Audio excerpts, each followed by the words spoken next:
Two separate cases in less than 24 hours. LMPD says suspects shot at officers and police returned fire. In one of the cases, the suspect is accused of shooting and killing a woman.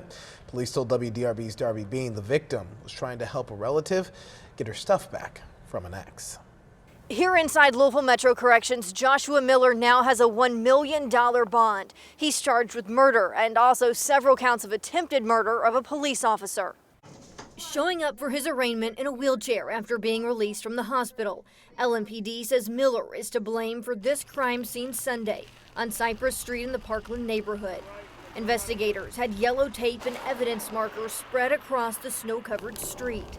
Police say Miller is accused of shooting a cousin of his ex-girlfriend's soon after giving the two a ride.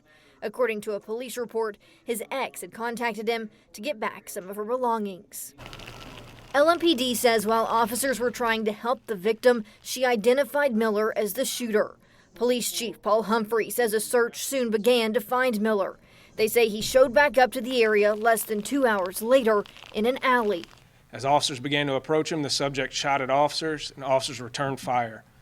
After a short foot pursuit, the officers shot the suspect at least one time.